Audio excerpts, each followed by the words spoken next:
मुफलिस होखे या शहंशाह होखे, दुख में सुख में बाबा सबके हवे। So hey guys, welcome back to my channel. तो आप लोग कैसे हो? आई होप आप सब अच्छे हो गए। मैं भी बिल्कुल अच्छी हूँ। तो आज मैं फिर से आप सभी के लिए गाइस एक ऑसम एक सुपर सॉन्ग का रिएक्शन वीडियो लेके आ गई हूँ। ये हमारे पवन भैया का कावर गीत है गाइस। तो चलिए हम लोग बिना टाइम वेस्ट के वीडियो करते प्ले और देखते हैं कैसा ये गीत। इस वीडियो को प्ले करने से पहले आप सभी से एक छोटी सी रिक्वेस्ट है, अगर जो आप मेरे चैनल पे नए हो तो प्लीज गाइस चैनल को सब्सक्राइब, वीडियो को लाइक, बेल आइकन को प्रेस कर दीजिए। अब मैं टाइम वेस्ट नहीं करती हूँ, वीडियो करती हूँ फटाक से ऑन।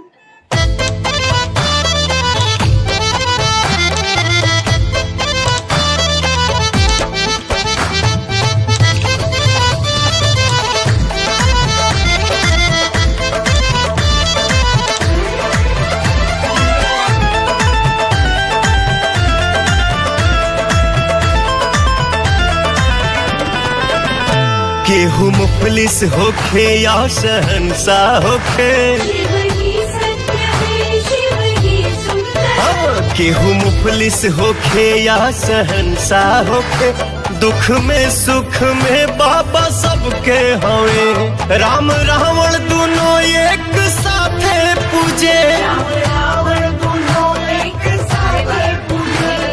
रावण दोनों एक साथे पूजे,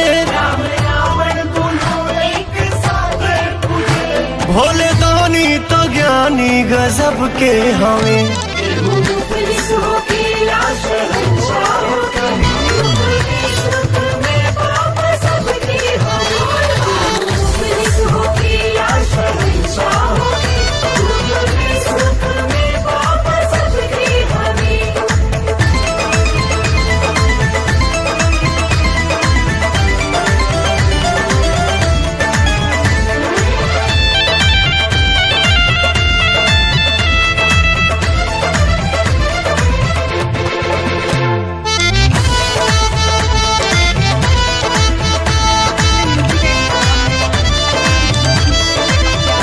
रहे कायम सदा बाबा के सल्तनत, कोटि कोटि करे लोग शिव के बरत, नूर बाबा का हरदम बिखरता रहे, रोज देव घर का जलवा निखरता रहे। केहू के ना ना केहू के ना पता, केहू के ना पता बाबा कब के हवे। केहू मुफलिस होखे या शहंशाह होखे, दुख में सुख में बाबा सबके हवे।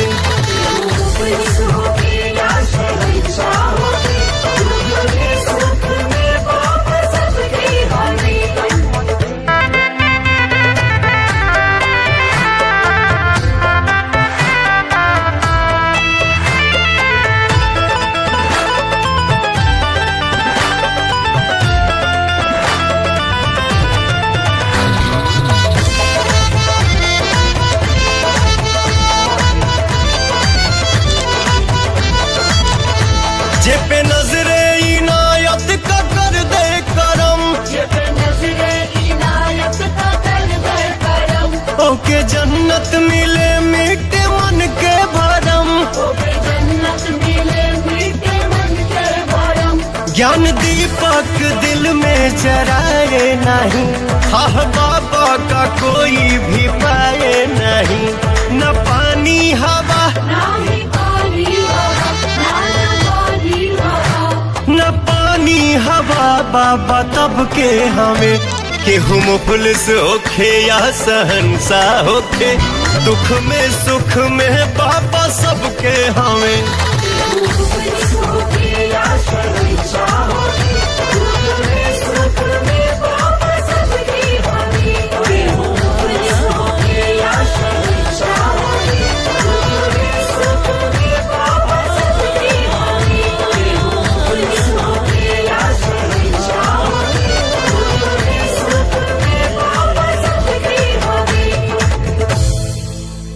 ये था पवन भैया का गीत गाइस। वो हारमोनियम पे इतना अच्छा गा रहे थे ना, बहुत ही ज्यादा।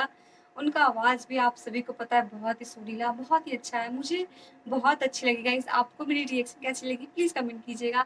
अगर अच्छी लगी हो तो मेरे चैनल को सब्सक्राइब, वीडियो को लाइक, बेल आइकन को प्रेस कर दीजिएगा गाइज़, ताकि मेरी सारी नई-नई वीडियो की नोटिफ़िकेशन आप तक पहुँच पाए और आप मेरे चैनल से गाइज़ जुड़ पाओ। तो मैं मिलती हूँ आप सभी से एक ऑसम रिएक्शन वीडियो के साथ गाइज़। Take care.